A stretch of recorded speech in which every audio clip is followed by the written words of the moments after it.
Hey guys, welcome to Mother's Kitchen. இன்னைக்கு வந்து நம்ம பார்க்க போறது ரிச் கார்ட் வெச்சு எப்படி பண்றதுன்னு பார்க்கலாம்.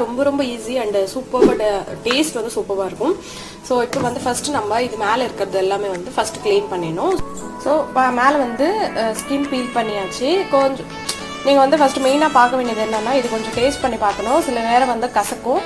சோ அந்த மாதிரி இல்ல ஸ்வீட்டா இருக்குது அப்படினா நீங்க ஆட் பண்ணிக்கோங்க. ஒருவேளை வந்து ரொம்ப பெட்டரா இருந்துச்சுன்னா அது வந்து நீங்க ஆட் பண்ணியற ரெசிபி ஸ்பாயில் ஆயிடும். சோ அதனால வந்து முன்னாடி செக் பண்றது ரொம்ப நல்லது. இப்போ வந்து இது கட் பண்ணிக்கலாம். பாத்தீங்கன்னா கட் பண்ணியாச்சு. தோரம் பருப்பு பாசி பருப்பு கழுவியாச்சு. தண்ணி ஊற்றியாச்சு. கொஞ்சம் மஞ்சத்தூள் கொஞ்சம் சீரகம் சேர்த்துடலாம். சேர்த்துட்டு இது நல்லா ஒரு 2 விசில் விட்டுக்கலாம். தேவையான பொருட்கள் என்னன்னா நம்ம 2 கிரீன் சில்லி எடுத்துருக்கோம். நீங்க வந்து இட்லி தோசைக்கு இந்த மாதிரி செய்யணும் அப்படின்னா 1 பச்சை மிளகாய் போதும். ரைஸுக்கு மட்டும் தான் நீங்க 2 மிளகாய் ஆட் பண்ணிக்கோங்க.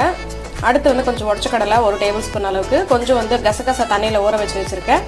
கொஞ்சம் வந்து தேங்காய் வச்சிருக்கேன். தேங்காய் வந்து உங்ககிட்ட டெசிகேட்டட் கோகோனட் இருந்துச்சுன்னா உங்ககிட்ட நீங்க வந்து அது பாலில் கொஞ்சம் ஊற வச்சுட்டு அதுக்கப்புறம் ஆட் பண்ணிக்கோங்க. அது வந்து ரொம்ப டேஸ்டா இருக்கும். இன்கேஸ் இந்த மாதிரி ஃப்ரெஷ்ஷா இருந்துச்சுன்னா நீங்க இப்படி ஆட் பண்ணிக்கலாம். தேங்காவை ஆட் பண்ணியாச்சு. அடுத்து கசகசா ஊற வச்சிருந்தோம்ல இதை ஆட் பண்ணிக்கலாம். அடுத்து உடச்ச கடலை ஒரு 2 பச்சை மிளகாய் வந்து உடச்சி ஆட் பண்ணிக்கோங்க. இது வந்து நல்லா மையா அரைச்சிக்கலாம்.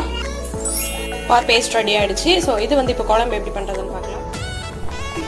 ஸோ நம்ம வந்து அந்த ரிச் கார்டு இருக்கு இல்லையா நம்ம கட் பண்ணது அதுவும் வந்து இதில் போட்டிருக்கோம். இது வந்து ஒரு கொதி வரட்டும். ஏன்னா வந்து அதுவும் குக் ஆகணும் அதுக்காக. ஸோ இது வந்து நல்லா கொஞ்சம் குக் ஆகணும். இப்போ பார்த்தீங்கன்னா இது நல்லா வந்து குக் ஆயிடுச்சு. நம்ம கிரைண்ட் பண்ணி வச்சிருந்தோம்ல அது இதில் ஆட் பண்ணிக்கலாம். தேவையான உப்பு சேர்த்துக்கலாம். ஆட் பண்ணி மிக்ஸ் பண்ண வேண்டியது தான். ஸோ நம்ம ஒரு முக்கியமான விஷயம் என்னென்னா நம்ம தேங்காய் ஆட் பண்ணதுக்கப்புறம் ரொம்ப நேரம் வந்து குக் பண்ண விடக்கூடாது. மீடியம் ஃப்ளேமில் ஜஸ்ட் ஒரு கொதி வருது அப்படின்னும் போது நம்ம ஸ்டாப் பண்ணிடணும். ரொம்ப வந்து தேங்காய் ஆட் பண்ணதுக்கப்புறம் குக் பண்ணவே கூடாது. அது வந்து ஒரு மெயினான விஷயம். இப்போ வந்து இதில் தாளித்து கூட்டிடலாம்.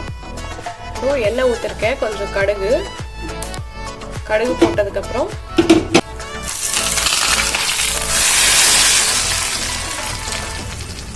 இதில் வந்து நம்ம பெருங்காயம் ஆட் பண்ணலை. ஸோ அப்படியே வந்து தாளித்து கொட்டிக்கணும். ஸோ இது வந்து நம்ம ஸ்டவ் ஆஃப் பண்ணதுக்கு அப்புறம் தான் நம்ம இதை கொட்டிக்கணும். ஸோ ஏன்னா தேங்காய் ஊற்றி ஒரு 5 மினிட்ஸ் வந்து கொதிச்சிடுச்சு. ஸோ சூப்பராக